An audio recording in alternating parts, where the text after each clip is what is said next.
Bismillah. Assalamualaikum warahmatullahi wabarakatuh. Alhamdulillah wassalatu wassalamu ala Rasulillah wa ala alihi wa sahbihi wa ma'wala ba'd. Jemaah sekalian yang dimuliakan oleh Allah Azza wa Jalla, kita melanjutkan kembali pembahasan kitab At-Tanbihatul Latifah ala mahtawat alaihi al-aqidatul wasithiyah. Dan setelah kita membaca banyak ayat yang dinukil oleh Syekh Abdurrahman bin Nasir As-Sa'di rahimahullahu ta'ala, ayat-ayat yang berkaitan dengan nama dan sifat Allah Azza wa Jalla, maka disebutkan di dalam pembahasan ini, karena salah satu di antara inti pembahasan dari aqidah al-wasithiyah adalah tentang nama-nama dan sifat-sifat Allah Azza wa Jalla. Di antara kandungan dalam akidah ini, dan juga karena Al-Quran disebutkan oleh para ulama bahwa sepertiga kandungan Al-Quran itu berkaitan dengan ma'rifatullah, mengenal Allah Azza wa Jalla. Dan 2/3 yang lainnya adalah tentang apa yang Allah janjikan bagi orang yang menjalankan syariat. Jadi 1/3 tentang Allah, rukun iman yang pertama dan menjadi rukun iman yang paling penting. Ini adalah kandungan 1/3 Al-Quran. 1/3-nya tentang syariat Allah. Syariat Allah Azza wa Jalla yang Allah turunkan kepada Rasulullah Muhammad SAW. Dan 1/3-nya adalah balasan. Balasan bagi orang yang menjalankan syariat Allah dan yang melanggarnya. Ini yang sesungguhnya menjadi intisari pembahasan Al-Quran. Nah, disebutkan setelahnya oleh Syekhul Islam Ibnu Taimiyah rahimahullah ta'ala, wa hadzal bab fi kitabillahi katsir. Dan bab ini artinya tentang asma dan sifat Allah ini di dalam Al-Quran, di dalam kitabullah katsirun, banyak sekali. Makanya disebutkan 1/3 Al-Quran ini kandungannya adalah tentang bab nama Allah, sifat Allah, ma'rifatullah, mengenal Allah Azza wa Jalla. Maka dikatakan oleh Syekhul Islam rahimahullah ta'ala, ini man tadabbara al-Quran. Jadi barang siapa yang tadabbur Al-Quran, talibanil huda, dalam rangka dia mengharapkan petunjuk. Orang yang tadabbur, mentadabburi Al-Quran. Dan ini salah satu yang diperintahkan oleh Allah Azza wa Jalla kepada hambanya, itu tadabbur Al-Quran, yang diturunkan kepada Rasulullah SAW. Dan Rasulullah sudah menjelaskan kepada para sahabat. Seluruh Al-Quran ini sudah disampaikan dan sudah dijelaskan. Makanya yang paling faham Al-Quran setelah Rasulullah SAW adalah para sahabat. Para sahabat yang mereka belajar langsung dari Rasulullah SAW, penjelasan yang langsung. Maka barang siapa yang tadabbur Al-Quran, dan dia tadabbur Al-Quran itu dalam rangka atau dengan tujuan mendapatkan mengharapkan petunjuk minhu dari Allah Azza wa Jalla, tabayyana lahu tariqul haqqi, akan jelas baginya jalan kebenaran. Masya Allah. Ini barang siapa yang ingin mengharapkan petunjuk dari Allah, Allah akan beri. Orang yang betul-betul menginginkan petunjuk dari Allah Azza wa Jalla, dia tadabbur Al-Quran, niscaya Allah akan memberikannya. Allah akan memberikan. May yahdihillah fahuwal muhtad.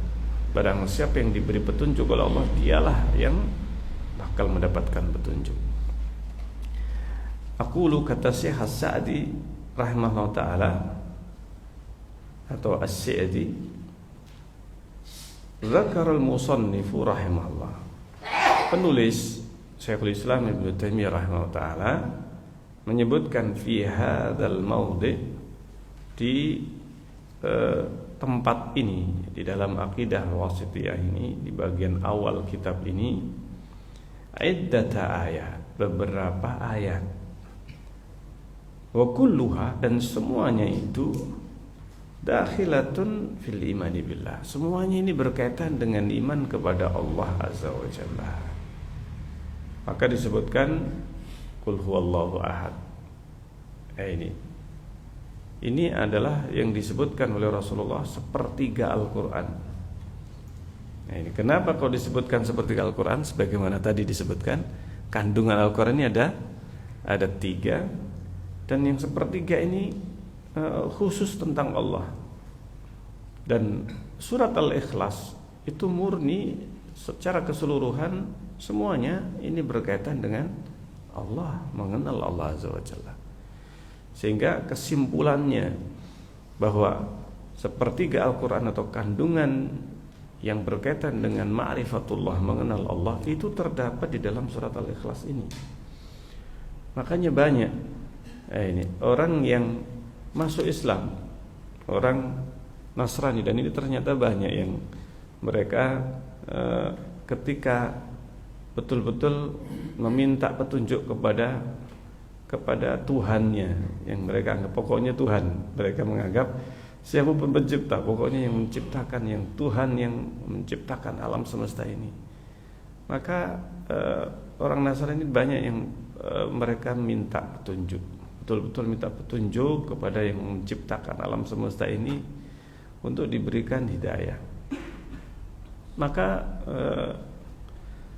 ketika membuka Al-Quran bagian terakhir yang bahasa Indonesia ini, yang terjemahannya, maka dia mendapatkan paling atas ini surat Al-Ikhlas.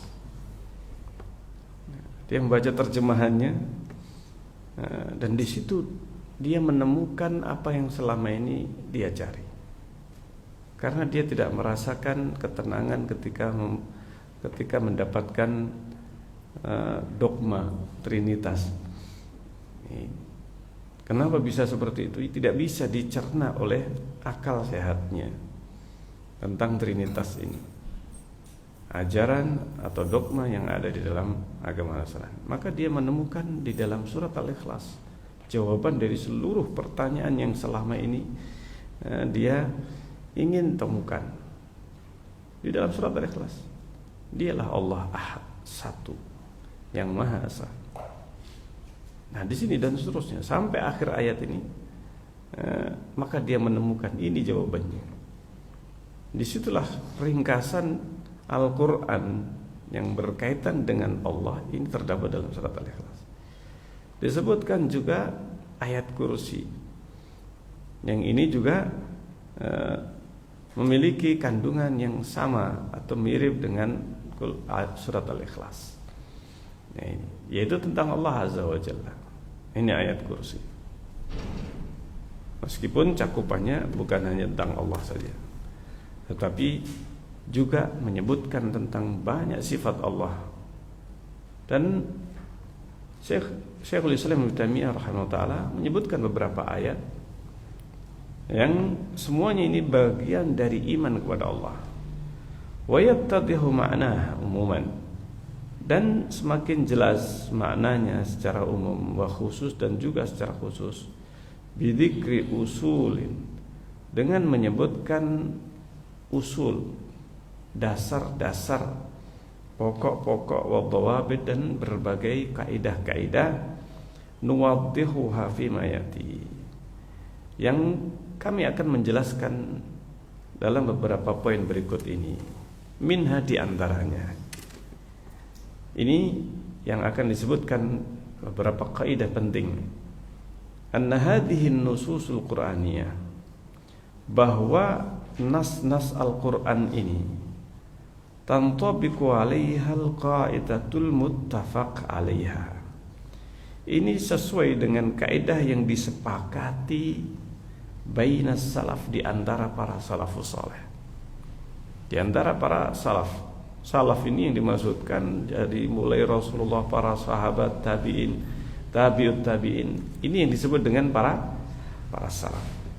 Disepakati oleh para salaf. Wahwa, yaitu apa? Annahu, bahwasanya yajibul iman, wajib beriman bijamil asma'il husna, beriman dengan seluruh nama-nama Allah yang husna, yang terbaik.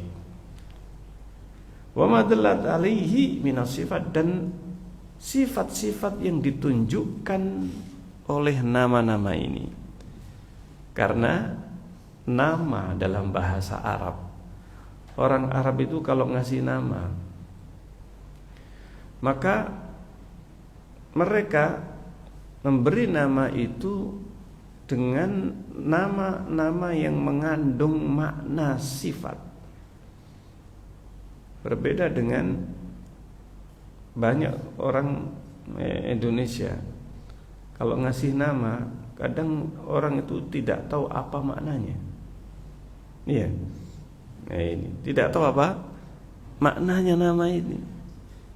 Kalau orang Arab, mereka memberi nama ada makna. Nah, ini. Dan mungkin sebagian di antara kita orang Indonesia memberi nama yang memang ada artinya, seperti bagus.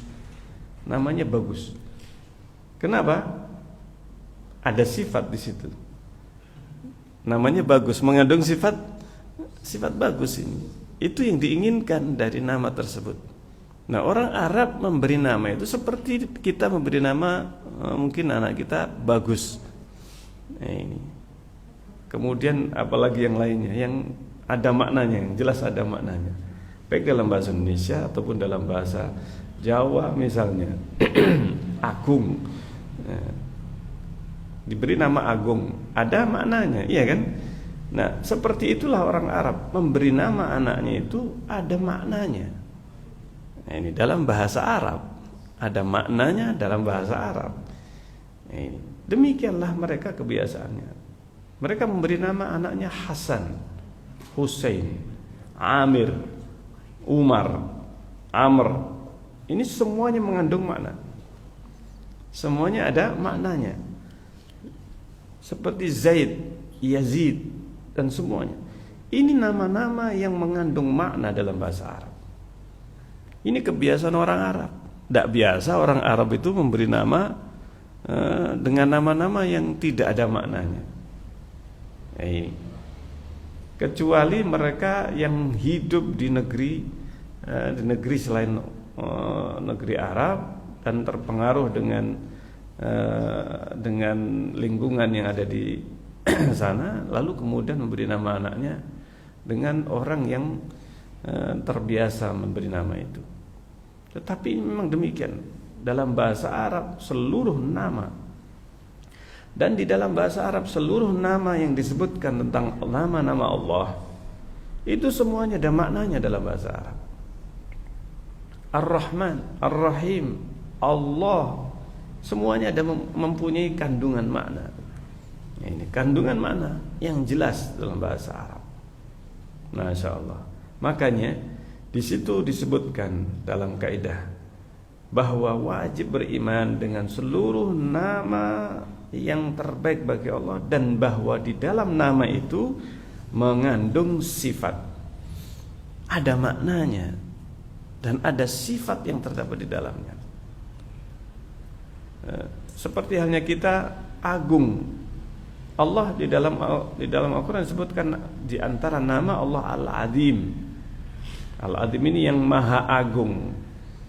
Ini Al-Azim dalam bahasa kita, yang maha agung. Mempunyai sifat yaitu keagungan. Sifat keagungan bagi Allah Azza wa Jalla. Maka disebutkan di sini wa dallat alaihi minas sifat. Kemudian dari sifat itu wa manasya anha minal af'al. Dari sifat itu ditunjukkan apa yang dimunculkan dari sifat-sifat itu perbuatan Allah Azza wa Jalla. Di antara perbuatan Allah, Allah itu namanya di antaranya adalah Al-Khaliq, yang maha pencipta. Apa perbuatan Allah dari nama ini yang maha pencipta? Menciptakan makhluk. Seluruh makhluk ini diciptakan oleh Allah Azza wa Jalla. Ini kandungan sifat penciptaan dan perbuatan Allah, yaitu yang menciptakan segala makhluknya.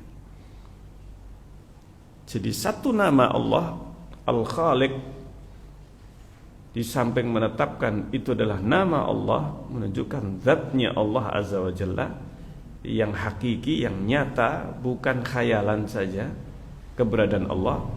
Yang kedua, mengandung sifat penciptaan. Al-Khaliq mengandung sifat penciptaan.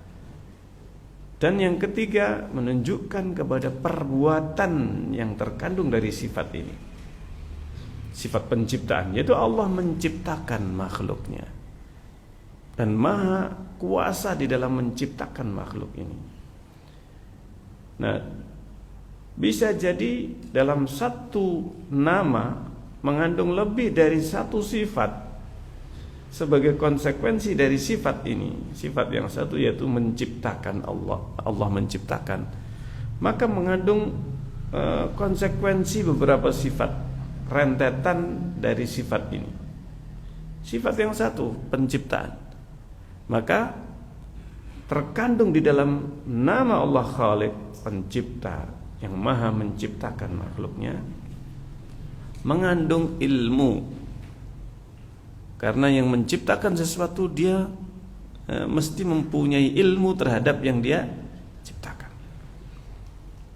Kemudian yang berikutnya sifat kudrah, sifat kemahakuasaan Allah. Pencipta dia mesti mempunyai apa?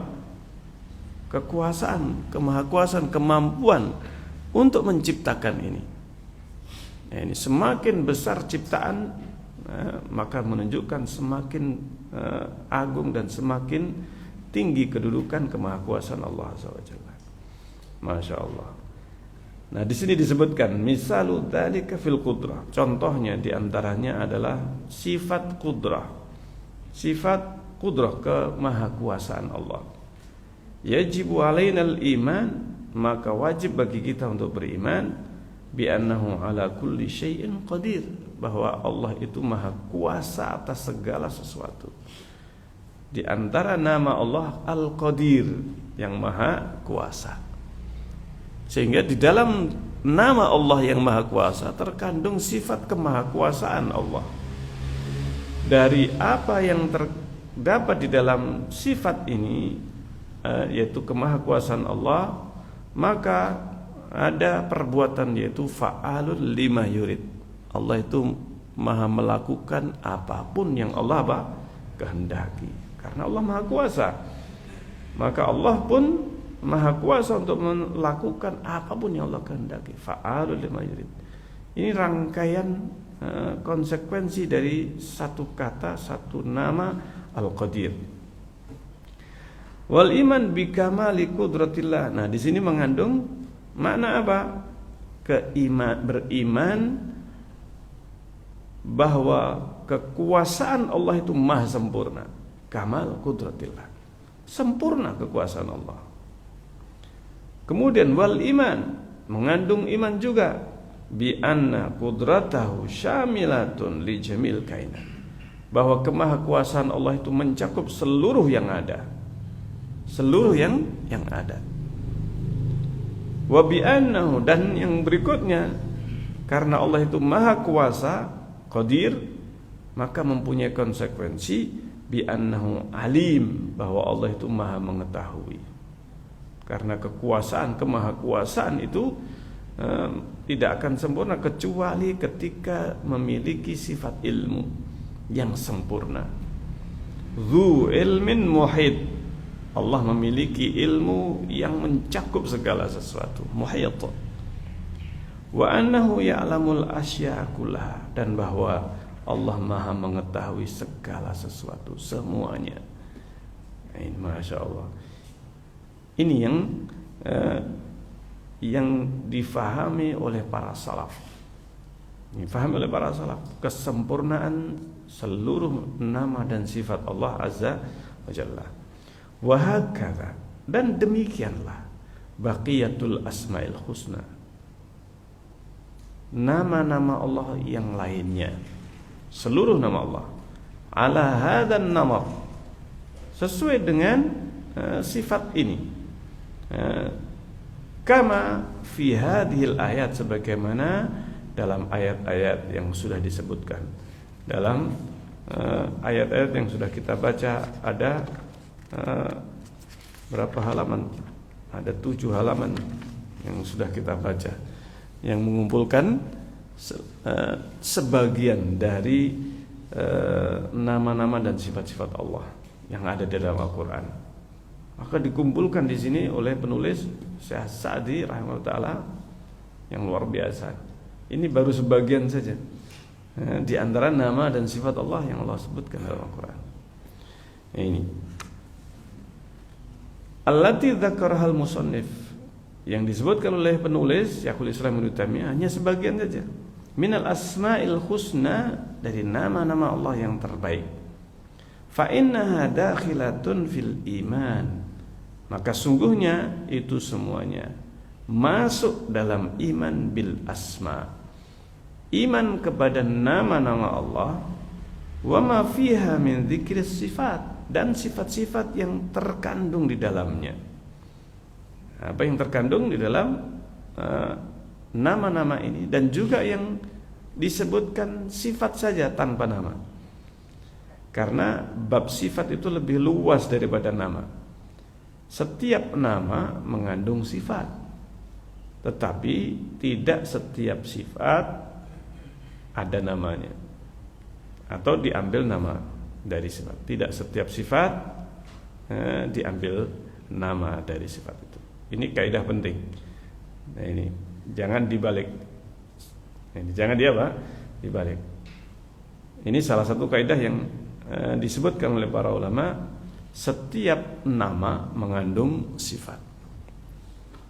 Setiap nama mengandung sifat, tetapi tidak setiap sifat ada apa? Nama atau diambil nama dari sifat itu. Tidak semua sifat itu diambil nama Allah. Contohnya apa? Sifat ada. Ada itu sifat. Iya. Wujud itu sifat Allah Azza wa Jalla. Tetapi tidak ada nama Allah Al-Mawjud. Nah, ini tidak ada disebutkan dalam Al-Quran atau hadis Rasulullah. Salah satu di antara nama Allah Al-Mawjud. Meskipun sifat Allah wujud. Wujud itu sifat, salah satu sifat, yaitu ada. Ada itu sebuah sifat. Nah, ini sebuah sifat. Nah, ini. Karena itu kaidah yang disebutkan oleh para ulama bahwa setiap nama mengandung sifat, tetapi tidak diambil dari setiap sifat itu apa? Nama. Nah, ini nama Allah Azza wa Jalla Ar-Rahman itu mengandung sifat rahmat. Ar-Rahim juga demikian. Al-Qadir mengandung sifat qudrah. Al-Qadir yang maha kuasa mengandung sifat apa? Kemahakuasaan Allah. Al-Azim, Allah mempunyai nama Al-Azim, mengandung keagungan Allah, sifat keagungan, dan demikian seterusnya. Nah, ini fa innaha dakhilatun, maka sungguhnya ini termasuk dalam iman bil asma wa ma fiha min dzikri sifat. dan sifat-sifat yang disebutkan di dalamnya. Misal, contohnya izzatillah, ini ke maha tinggian Allah, aziz. Disebutkan dalam Al-Quran juga ada nama aziz. Ini yang maha agung, yang maha tinggi, yang maha mulia, aziz. Maka izzatillah, izzah, kemuliaan. Wa qudratihi, kemahakuasaan Allah. Wa ilmihi, ilmunya Allah. Wa hikmatihi, hikmah Allah. Ini semuanya ada namanya. Aziz, Qadir, Alim, Hakim. Ini yang penuh dengan hikmah.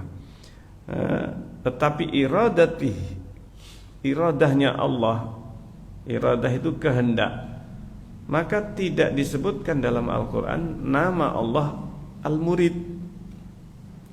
Enggak ada disebutkan nama Allah itu apa? Murid, Al-Murid. Nah, makanya disebutkan tadi bahwa di dalam Al-Quran itu disebutkan nama Allah yang jelas mengandung sifat. Tetapi ada sifat-sifat yang disebutkan di dalam Al-Quran, yaitu Allah yuridu, fa'alun lima yurid. Allah itu maha melakukan apa yang Allah kehendaki. Disebutkan perbuatan Allah yaitu yurid, yasha, tetapi tidak diambil nama dari, yaitu perbuatan Allah yasha atau yurid, tidak diambil murid. Nah, ini dan yang lainnya. Makanya ini penting untuk kita fahami. Masyiatihi, ini sifat Allah, masyiah, yaitu kehendak. Allah menyebutkan di dalam Al-Quran kehendak. Allah berkehendak. Allah yuridu, menghendaki. Ini sama maknanya, yuridu irada, itu kehendak. Kalami, Allah berbicara, tetapi tidak disebutkan dari sifat kalam ini nama. Kalau diambil nama berarti al-mutakallim. Tapi tidak ada nama Allah al-mutakallim. Tapi itu sifat Allah. Sifat Allah berbicara, berfirman, berkata. Itu salah satu di antara sifat Allah Azza wa Jalla. Kemudian amrihi, perintah Allah. Allah memerintah. Allah memerintahkan. Tetapi tidak disebutkan namanya apa? Al-Amir, yang maha memberi perintah misalnya. Tidak. Makanya tadi kaidahnya kembali, tidak setiap sifat ada apa? Namanya. Tapi setiap nama mesti mengandung sifat Allah, mengandung sifat. Kemudian qaulihi, firman Allah. Ini tidak disebutkan nama Allah Al-Qail, enggak ada nama Allah Al-Qail. Kemudian wa nahwiha, dan yang lainnya, sifat-sifat yang lain. Jadi ada nama Allah, dan setiap nama Allah itu mengandung sifat. Dan ada di dalam Al-Quran, dalam hadis disebutkan perbuatan Allah atau sifat Allah, tetapi tidak diambil dari sifat atau perbuatan itu nama. Fa innaha dakhilatun fil imani bis sifat. Maka ini termasuk di dalam iman kepada sifat Allah. Wa ma fiha min dzikril af'alil mutlaqati wal muqayyadah. Demikian juga di dalam Al-Qur'an disebutkan perbuatan Allah, af'al al-mutlaqah, baik perbuatan yang mutlak, fa'alun, ini Allah maha melakukan, wal muqayyadah, dan yang muqayyadah, ada kaitannya yang terikat dengan satu sifat tertentu. Misal contohnya, ya'lamu ma fis samawati wal ard. Allah maha mengetahui apa yang ada di langit dan di bumi. Dan ada ini sifat muqayyad, mengetahui apa yang ada di langit dan di bumi. Ini muqayyad. Yang mutlak apa? Allah itu alim, maha mengetahui segala sesuatu. Ini sifat yang mutlak namanya. Mutlak, pokoknya Allah itu maha tahu. Berarti apa mutlak? Segalanya. Allah maha tahu segalanya. Nah, di dalam Al-Quran disebutkan dua-duanya. Allah itu maha mengetahui secara mutlak, alim wa huwa samiul basir wa alim al-qadir dan seterusnya. Disebutkan di sini alim secara mutlak sebagai nama Allah dan juga sebagai sifat. Ketika disebutkan sebagai nama atau sebagai sifat, berarti ini mempunyai kandungan sifat mutlak. Mutlak. Allah itu di antara namanya adalah apa? Alim. Maka ketika disebutkan nama alim, berarti ilmunya Allah itu ilmu yang mutlak, yang sempurna, secara detail menyeluruh. Tetapi terkadang disebutkan, dan ini dalam banyak ayat juga, muqayyadah. Muqayyadah itu terikat atau terkait. Yaitu apa? Di antaranya alimun bidzati sudur. Allah Maha mengetahui apa yang ada di dalam hati. Ya'lamu ma fis samawati wa ma fil ard. Allah Maha mengetahui apa yang ada di langit dan di bumi. Nah ini ada yang diketahui, tertentu yang diketahui. Nah, ini semuanya ada di dalam Al-Quran. Wa ya'lamu kada wa kada. Allah Maha mengetahui demikian. Ya'lamu ma fil bahari misalnya. Allah Maha mengetahui apa yang ada di dalam lautan. Wa ma tasqutu min waraqa. Tidak ada satupun daun yang jatuh. Ini ilmunya Allah itu sampai apa? Sedetail itu. Daun yang nanti 1000 tahun akan jatuh, pohonnya belum ada. Ini pohonnya saja belum ada, tetapi Allah sudah mengetahui daun yang jatuh dari pohon yang nanti akan tumbuh, ya, itu jatuhnya kapan. Setiap daun yang ada di pohon itu kapan jatuhnya, ya, ini Allah maha tahu. Ya, Masya Allah. Lah kalau daun saja yang nanti 50.000 tahun lagi akan jatuh, Allah itu maha tahu. Nah, ini. Maka Allah maha tahu dengan seluruh apa yang lebih dari itu. Ini, lebih detail daripada daun yang jatuh. Mana ada yang memperhatikan daun yang jatuh sekarang ini? Ada enggak yang mendata daun yang jatuh? Subhanallah, daun yang jatuh. Itu data sesuatu yang sudah terjadi. Ini enggak ada yang memperhatikan atau apa faedahnya. Ini bagi manusia sekarang itu, bagi ilmuwan, apa sih faedahnya jatuhnya daun sekian? Tetapi di sisi Allah, daun yang jatuh ini sebelum jatuhnya itu sudah ada catatannya, tercatat semuanya. Nah ini illa fi kitab, kata Allah, melainkan itu semuanya ada di dalam kitab. Artinya sudah ada catatannya. Nih. Wa yahkumu wa yuridu, Allah menghukum, Allah menghendaki. Sami'a wa yasma, Allah Maha telah mendengar. Ini. Wa yara, Allah melihat. Wa asma'u wa ara, aku mendengar, aku melihat. Qala wa yaqul, Allah telah berfirman, Allah sedang berfirman, yaqulu. Wa kallama wa yukallim, Allah telah berbicara, Allah sedang berbicara, dan seterusnya. Wa nada wa naja, Allah itu menyeru, memanggil. Menyeru itu berarti dengan suara yang keras. Wa naja, Allah berbisik. Artinya apa? Allah berfirman dengan hanya Rasul yang mendengarnya, yang lainnya enggak mendengar. Demikian bermunajat. Munajat itu berbisik. Wa nahwiha minal af'al, dan berbagai perbuatan yang lain. Fa innaha, maka ini semuanya dakhilatun fil iman, termasuk di dalam iman, bi af'alihi ta'ala, dengan perbuatan Allah azza wa jalla. Sehingga disebutkan di dalam Al-Qur'an itu dengan kata-kata yang menunjukkan nama. Terkadang disebutkan dengan sifat. Nah, ini sifat Allah. Nah, ini kemudian disebutkan perbuatan. Yara, yasma, ini perbuatan. Nah, ini perbuatan Allah, mendengar, Allah melihat, Allah dan seterusnya berbicara. Fa'alal abdi, sehingga wajib bagi seorang hamba al-iman, beriman bi kulli dzalik, beriman dengan itu semuanya, ijmalan wa tafsilan. Secara ijmal, secara global, ataupun tafsilan, secara terperinci. Wa itlaqan wa taqyidan, baik secara mutlak. Seperti tadi, Allah itu alim, maha mengetahui. Nah, ini mengetahui apa saja, pokoknya mengetahui.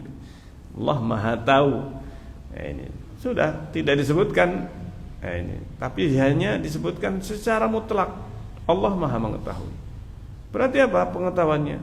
Mutlak. Segala sesuatu, nah, ini diketahui oleh Allah. Bahkan Allah itu maha mengetahui yang mustahil dan yang tidak akan terjadi. Seandainya terjadi, bagaimana terjadinya? Allah maha tahu. Sesuatu yang tidak akan terjadi, Allah itu maha tahu. Nah, ini seandainya terjadi, bagaimana terjadinya? Nah, ini Masya Allah. Ini yang luar biasa. Ilmunya Allah ini mencakup segala sesuatu yang telah terjadi, sedang terjadi, akan terjadi, yang tidak akan terjadi. Seandainya terjadi, bagaimana terjadinya? Dan maha tahu dengan apa yang mustahil terjadi. Allah maha tahu semuanya yang tidak mungkin terjadi. Allah Subhanahu wa taala maha mengetahuinya. Nah, disebutkan di sini alal wajhil laiqi, itu semuanya sesuai dengan sisi yang layak bijalalillah, dengan keagungan Allah, dengan kemuliaan Allah, wa azamatihi, dan keagungannya. Wa an ya'lam, dan wajib bagi seorang hamba untuk mengetahui anna sifatihi, bahwa sifat-sifat Allah la tushbihuha, tidak serupa, tidak ada yang menyerupai sifatul makhlukin, sifat dari makhluk sedikit pun. Kama anna dzatahu, sebagaimana zatnya Allah, la tushbihuha, tidak ada yang menyerupainya, zawatul makhlukin, zatnya para makhluk, tak ada. Ini sedikit pun tidak ada kemiripan atau kesamaan, keserupaan sama sekali. Wa minal usul, dan kemudian ini berbagai prinsip yang mendasar.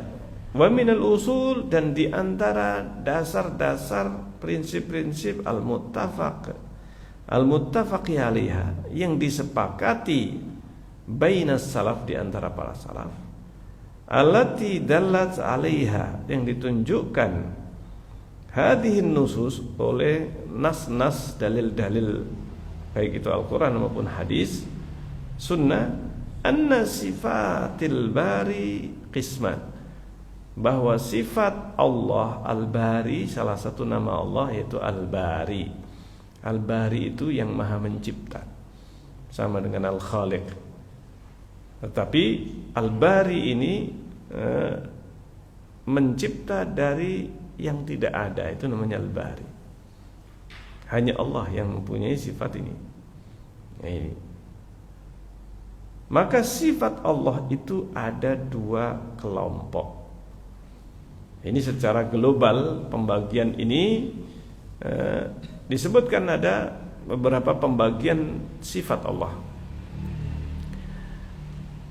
Dan pembagian ini disebutkan oleh para ulama untuk mempermudah. Ini sekali lagi untuk apa?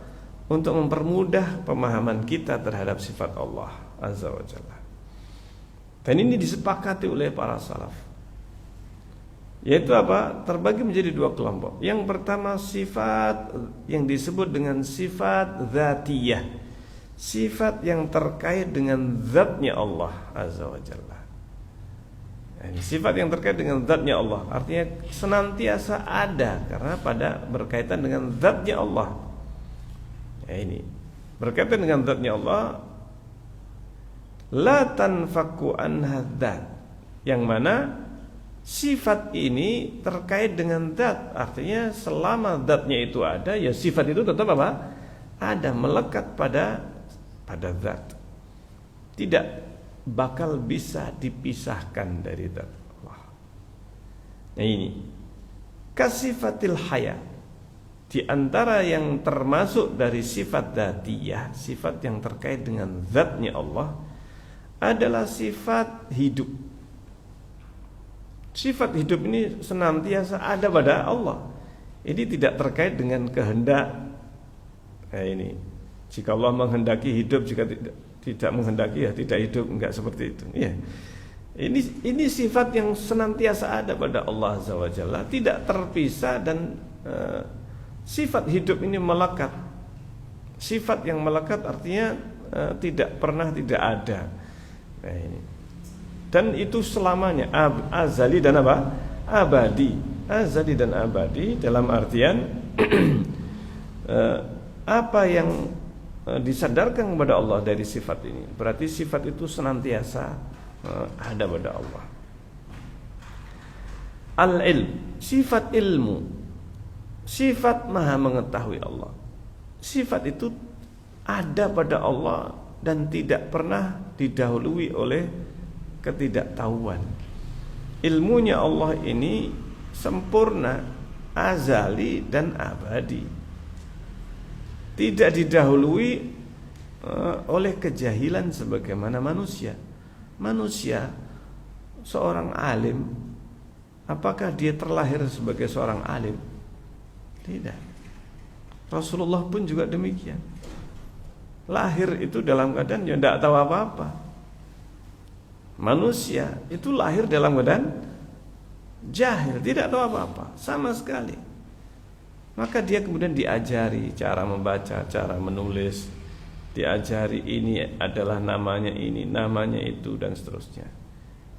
Ini diperkenalkan, ini anak kecil, sampai dia kemudian sedikit demi sedikit banyak ilmu yang dia dapatkan. Ilmu tentang nama ini air, ini adalah baju, ini bapak, ini ibu, ini, dan seterusnya.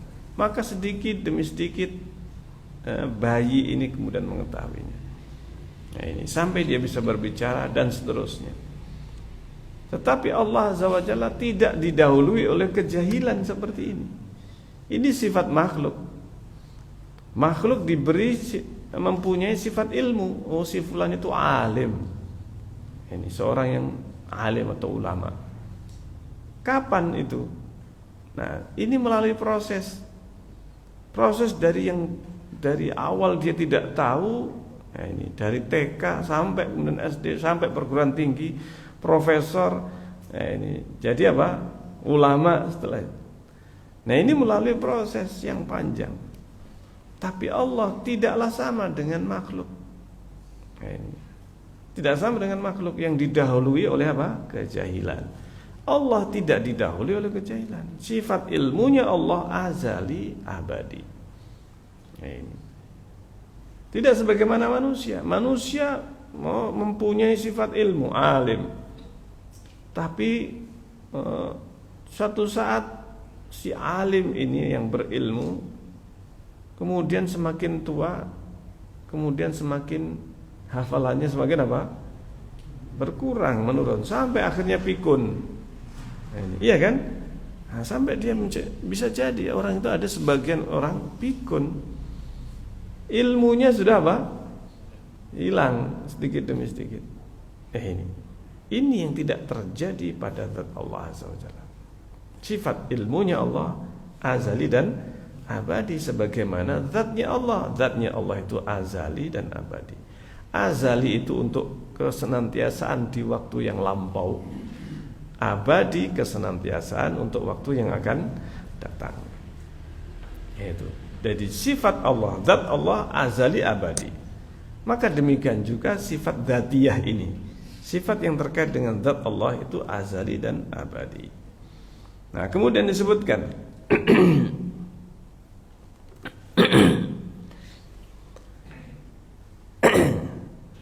al-ilm wal qudrah, kemahakuasaan Allah. Al-quwwah, kekuatan. Ketika disandarkan kepada Allah, maka itu azali dan apa? Abadi. Izzah, kemuliaan Allah. wal mulk, kerajaan Allah, Allah maha memiliki dan Allah menjadi raja. Ini sifat azali dan abadi. Azamah keagungan, ini juga sifat azali dan abadi. Kibriya, kebesaran, wa nahwiha dan yang lainnya. Wakal uluwil mutlak, seperti halnya kemahatinggian Allah yang mutlak. Ini maha tinggi yang mutlak, sebagaimana ilmu Allah yang mutlak. Ilmu Allah yang mutlak. Nah, tadi sudah disebutkan ada sebagian sifat yang disebutkan tentang Allah itu yang mutlak dan muqayyad, seperti ilmu. Allah itu disifati dengan alim. Nah, ini. Tetapi Allah terkadang menyebutkan sifat ilmu ini terkait dengan makhluknya. Alimun bidzati sudur, Allah maha mengetahui dengan yang ada di dalam hati. Apa yang ada di dalam hati? Alimun bidzati sudur. Ya'lamu ma fis samawati wa ma fil ardh. Allah maha mengetahui yang ada di langit dan di bumi. Dan seterusnya, kemudian dikaitkan dengan kejadian ataukah yang ada di alam semesta. Ya'lamu ma fil bahri dan seterusnya. Sebutkan yang di tengah lautan, di dasar lautan, di langit, dan Allah menyebutkan sifat-sifat ini secara detail. Demikian juga sifat yang lain, seperti Allah maha tinggi mutlak. Maha tinggi, kemahatinggian Allah, kemahatinggian yang apa? Mutlak. Tetapi Allah menyebutkan kemahatinggian Allah itu sifat-sifat muqayyad, seperti istiwa di atas arsy. Itu sebenarnya maknanya adalah Allah itu maha tinggi, tetapi dikaitkan dengan makhluknya, yaitu yang paling tinggi di antara makhluknya arsy. Maka disebutkan Allah masih di atasnya arsy Allah Azza wa Jalla. Nah, di sini disebutkan sifat-sifat yang sifatnya berkaitan dengan zat Allah Azza wa Jalla. Kemudian yang kedua, kelompok kedua, sifat fi'liyah. Sifat fi'liyah sebagaimana namanya, sifat fi'liyah yaitu perbuatan. Sifat yang terkait dengan perbuatan Allah. Jika disebut perbuatan Allah, maka Allah itu fa'alun lima yurid. Allah maha melakukan apa yang Allah kehendaki. Jadi ini terkait dengan kehendak Allah. Jika Allah menghendaki, Allah lakukan. Jika Allah tidak menghendaki, Allah tidak lakukan. Ini berarti terkait dengan apa? Kehendak. Perbuatan Allah adalah yang Allah kehendaki, Allah lakukan. Jika Allah tidak menghendaki, Allah tidak lakukan. Ini. Sehingga ini terkait dengan apa? Kehendak Allah Azza wa Jalla. Jika Allah menghendaki, Allah lakukan. Jika Allah menghendaki, tidak lakukan. Sesuai dengan kehendak Allah. Apa yang Allah kehendaki, itulah yang Allah lakukan. Tata'allaqu biha fa'ahlu. Ini terkait dengan perbuatan Allah.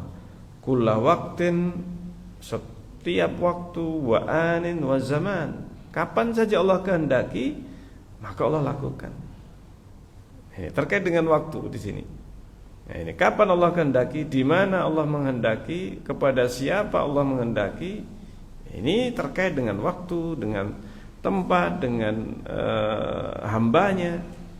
Nah, ini terkait dengan apa yang menjadi kehendak Allah Azza wa Jalla. Walaha asaruha. Sifat ini, sifat fi'liyah, ini mempunyai pengaruh, pengaruh terhadap fil khalqi wal amri, terhadap makhluknya dan terhadap perintahnya atau urusan Allah Azza wa Jalla. Maka orang yang beriman yu'minun, mereka para salaf yu'minun bi annahu, karena kita sedang membicarakan tentang akidahnya para salaf. Mereka beriman bi annahu ta'ala, bahwa Allah Ta'ala fa'alun lima yurid. Allah maha melakukan apapun yang Allah kehendaki. Dan Allah sebutkan dalam Al-Quran. Ini salah satu di antara sifat yang Allah sebutkan, fa'alun lima yurid. Nah, ini Allah itu maha melakukan apapun yang Allah kehendaki. Sebagian ulama menyebut ini salah satu nama Allah, fa'alun lima yurid. Nama Allah terkadang disebut dengan satu kalimat, fa'alun lima yurid. Wa annahu, dan bahwa Allah lam yazal wa la yazalu yaqul. Allah itu senantiasa, Allah itu berfirman. Artinya maha kuasa Allah Subhanahu wa taala untuk berfirman. Nah ini. Dan ini kapan saja Allah kehendaki. Tidaklah sama dengan makhluk. Kapan makhluk bisa berbicara? Nah ini. Maka manusia baru bisa berbicara setelah usia sekian tahun, iya kan? 2 tahun baru mulai berbicara. Itu pun tidak sempurna langsung berbicaranya, masih cadel, masih belum sempurna ucapannya. Ini belum bisa mengucapkan R dan sebagainya. Lafaz-lafaz yang masih sesuai dengan usianya. Itu manusia didahului oleh ketidakmampuan berbicara. Nah, tetapi Allah tidaklah dimulai seperti itu. Nah, ini. Sehingga Allah sempurna. Allah firman Allah sempurna, tidak didahului oleh sifat tidak mampu berbicara. Nah ini. Allah wala yazalu yaqul yatakallam. Kapan saja Allah kehendaki Allah berbicara. Wa yakhluq, kapan Allah menghendaki Allah menciptakan. Ini wa yudabbirul umur, dan Allah maha kuasa untuk mengurusi segala perkara. Wa anna af'alahu, dan bahwa perbuatan Allah taqa'u syai'an fa syai'an. Perbuatan Allah itu terjadi satu demi satu, sedikit demi sedikit perbuatan Allah. Seperti menciptakan. Allah menciptakan langit dan bumi dalam 6 hari. Apa Allah enggak mampu untuk menciptakan sehari? Allah Maha Kuasa. Apa Allah tidak mampu untuk menciptakan langit dan bumi itu dalam sekejap? Allah Maha Kuasa. Tetapi memang demikian yang Allah kehendaki. Allah menciptakan langit dan bumi 6 hari. Kenapa harus 6 hari? Ya itulah kehendak Allah. Gak usah kita mempermasalahkan. Kenapa kok 6 hari? Kenapa enggak 7 hari? Kenapa enggak 5 hari? Kenapa 6 hari? Ya memang demikian yang Allah kehendaki. La yus'alu amma yaf'al. Allah itu tidak ditanya kenapa melakukan wahum yus'alun. Mereka manusia yang ditanya. Ini Allah mengabarkan kepada kita, Allah menciptakan langit dan bumi 6 hari. Sudah, kita terima. Ini Allah tidak menyebutkan kenapa 6 hari.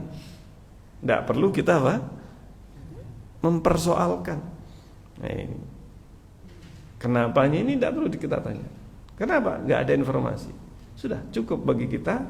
Yang penting Allah menghendaki kita hanya mengetahui Allah menciptakan 6 hari. Selesai. Ini.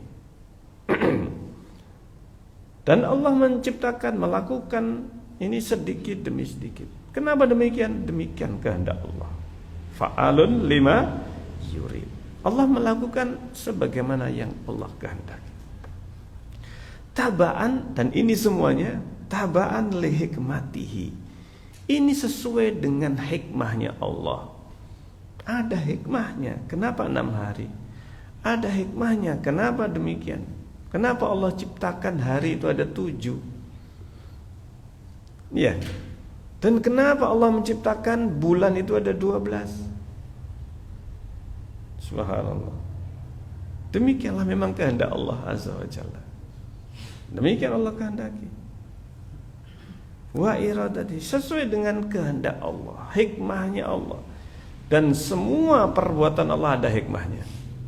Meskipun kita makhluk ini tidak tahu semuanya, hanya sebagian yang Allah beritakan hikmahnya. Kenapa demikian? Demikian Allah beritakan sebagian di antara hikmah penciptaan Allah, hikmah perbuatan Allah.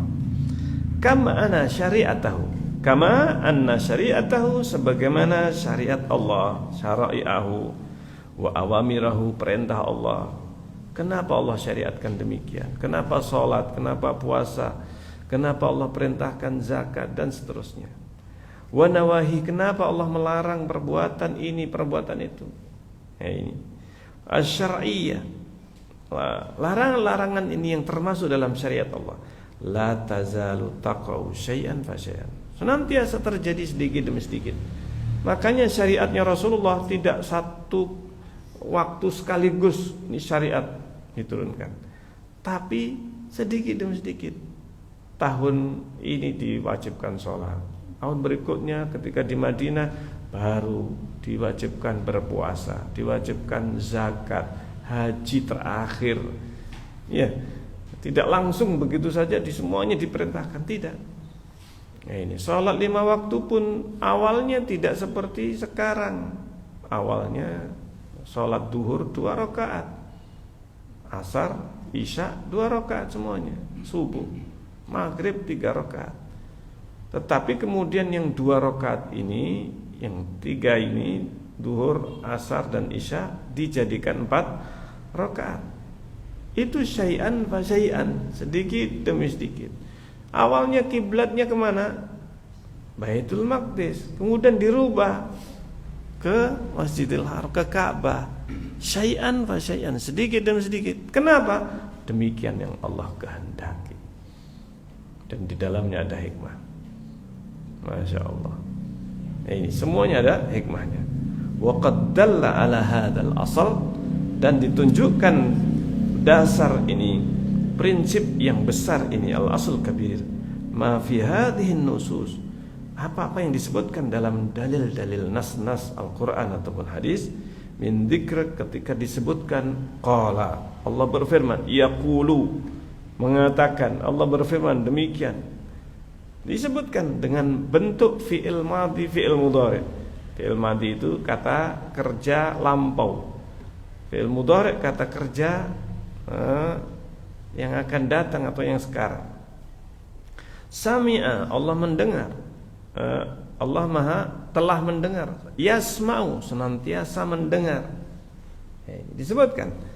Kallama, Allah telah berbicara. Wa yukallimu, Allah akan berbicara atau sedang berbicara. Wa nada, Allah memanggil. Naja, berbisik. Alima, mengetahui.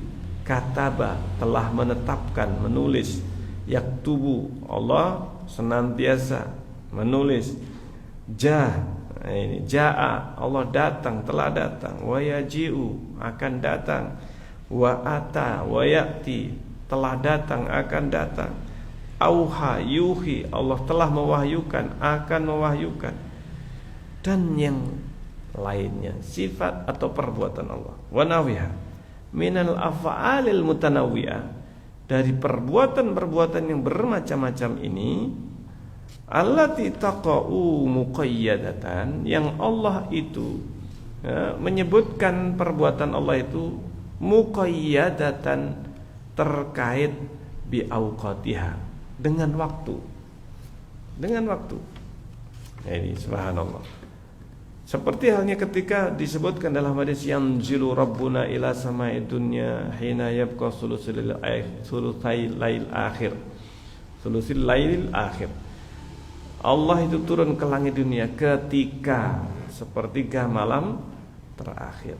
Di sini disebutkan terkait dengan apa? Dengan waktu. Nah, ini. Dengan waktu. Ini Allah sebutkan. Kama sami'ta fi hadhihi nususil madhkurati anifan, sebagaimana engkau mendengar pada nas-nas yang tadi disebutkan, yaitu ayat-ayat yang sudah lewat tadi. Hadza min akbaril usul wa a'dhamiha, dan ini termasuk prinsip yang paling besar dan yang paling agung. Masya Allah. Walaqad sannafa fihi al-mu'allif musannafan mustaqillan, dan penulis telah menulis dalam musannafan mustaqillan, dalam karya yang terpisah, wahwal musamma, dan ini disebut judulnya kitab ini, kitab tentang sifat Allah, khusus perbuatan-perbuatan Allah ini, bil af'alil ikhtiyariyah. Ada judul kitab tulisan Syekhul Islam rahimahullah ta'ala, khusus membahas al-af'al al-ikhtiyariyah, perbuatan Allah yang ikhtiariyah. Ikhtiariyah itu ya sesuai dengan yang dikehendaki oleh Allah. Kapan Allah kehendaki berbuat, Allah berbuat. Ini. Jadi sesuai dengan waktu. Ini sesuai dengan kehendak Allah. Kapan Allah melakukan? Yakhluqu. Allah menciptakan Adam. Kapan? Ada waktunya. Ini. Kapan Allah menciptakan langit dan bumi? Ada waktunya. Prosesnya, ada urutannya.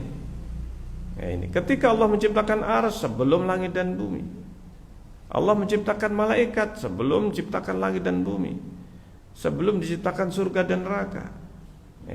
Ini semuanya melalui proses yang Allah ciptakan, kapan waktunya sesuai dengan yang dikehendaki oleh Allah Azza wa Jalla. Manusia diciptakan terakhir sebelumnya adalah apa? Jin sudah diciptakan lebih dulu. Iblis diciptakan lebih dulu daripada Adam alaihissalam. Kenapa demikian? Allah yang menghendaki. Ini malaikat sudah diciptakan sebelumnya, ada urutannya. Kapan Allah menciptakan sesuai dengan kehendaknya. Nah, ini dibahas di dalam kitab beliau yang berjudul Al-Af'al Al-Ikhtiyariyah ini. Nah, ini untuk menunjukkan bahwa perbuatan Allah itu Allah menyebutkan sesuai dengan waktunya. Allah menciptakan, Allah memerintahkan pena untuk mencatat. Ini perbuatan Allah. Perintah kepada pena untuk mencatat segala sesuatu 50.000 tahun. Takdirnya segala sesuatu itu ditulis, dicatat, sudah dicatat 50.000 tahun sebelum diciptakan langit dan bumi. Demikianlah memang kehendak Allah. Ada terkait dengan pilihan Allah. Fa'alal mu'min al-iman, sehingga wajib bagi seorang mukmin beriman bi kulli ma nasabahu Allahu li nafsihi, sesuai dengan apa yang Allah nisbatkan kepada dirinya, minal af'al, dari berbagai perbuatan al-muta'alliqati bidzatihi, yang terkait dengan zatnya Allah. Nah, ini beriman dengan apa saja yang Allah sebutkan, beritakan. Contohnya al-istiwa alal ars. Beristiwa alal ars. Ada waktunya. Allah hanya memberitahu summastawa alal ars, setelah menciptakan langit dan bumi dalam 6 hari. Setelah itu Allah beristiwa di atas apa? Ars. Nah, ini. Lah sebelum menciptakan langit dan bumi dan sebelum beristiwa di atas arsy, di mana Allah? Nah, ini, iya kan? Nah, ini. Apakah beristiwa di atas arsy? Nah, ini, itu urusan Allah. Tidak ada informasi dan kita tidak ada apa? Berita tentang sebelum beristiwa di atas arsy. Bagaimana Allah? Allah sesuai dengan yang Allah kehendaki. Allah yang maha tahu dan kita tidak diberitahu oleh Allah. Ini yang Allah memberitahukan kapan? Setelah menciptakan langit dan bumi dalam 6 hari, summa, kemudian Allah beristiwa di atas arsy. Istiwa adalah salah satu dari sifat kemahatinggian Allah. Tetapi Allah yang menghendaki kapan beristiwanya di atas arsy. Nah, ini sifat ulu al-muqayyad. Ulu al-muqayyad. Ulu sifat maha tinggi yang terkait dengan arsy. Waktunya kapan? Setelah menciptakan langit dan bumi. Ini yang juga disebutkan di dalam kitab ini. Wal maji, Allah datang. Allah wal ityan. Ini sama maknanya, maji dan ityan. Datang. Wan nuzul ila samai dunya, turun ke langit dunia. Wal qaul, kapan Allah berfirman? Wa nahwiha. Nah, ini Allah berfirman kepada Rasulullah, kepada Musa. Kapan? Allah berbicara, ada waktunya. Falamma ja'a limiqatina wa kallamahu rabbuh. Ketika Musa datang ke tempat yang kami tentukan, miqatina, dan pada saat itu wa kallamahu rabbuhu, Allah berbicara kepada Musa. Kapan? Pada saat Musa datang. Ada waktunya. Ya, ini. Ada apa? Waktunya. Ada terkait dengan waktu Allah berbicara. Wa nahwiya, demikian juga perbuatan Allah yang lain. Wal muta'alliqati bi khalqi, demikian juga yang terkait dengan penciptaan Allah. Kal khalqi war rizqi, seperti apa yang terkait dengan makhluknya, ke penciptaan Allah. Allah memberi rizki wa anwa'it tadbir, dan segala urusan terhadap makhluknya. Ini Masya Allah. Taib. Ini insya Allah yang bisa kita bahas dalam kesempatan kita kali ini. Dan dari pembahasan ini subhanallah kita bisa semakin memahami bagaimana sifat-sifat Allah, bagaimana kita mengenal Allah sebagaimana yang Allah perkenalkan dirinya kepada kita di dalam Al-Quran melalui lisan Rasulnya sallallahu alaihi wasallam. Dan semakin kita mengenal Allah Azza wa Jalla, kita akan semakin beriman dengan kesempurnaan Allah Azza wa Jalla, dengan keagungan Allah, dengan ilmunya Allah. Dan inilah yang akan menumbuhkan kecintaan kepada Allah Azza wa Jalla. Kita semakin mengenal Allah Azza wa Jalla, kita akan semakin mencintai Allah. Ini dengan kita mengikuti syariatnya, dengan kita mengikuti Rasulnya sallallahu alaihi wasallam, maka kita akan semakin tumbuh keimanan itu semakin tebal, semakin besar. Dan kita berharap dengan semakin kita ini mempelajari mengenal Allah Azza wa Jalla, kita semakin dicintai oleh Allah Azza wa Jalla. Baik, semoga bermanfaat apa yang kita pelajari dan kita akhiri. Subhanakallahumma rabbana wa bihamdik, asyhadu an la ilaha illa anta, astaghfiruka wa atubu ilaik. Assalamualaikum warahmatullahi wabarakatuh.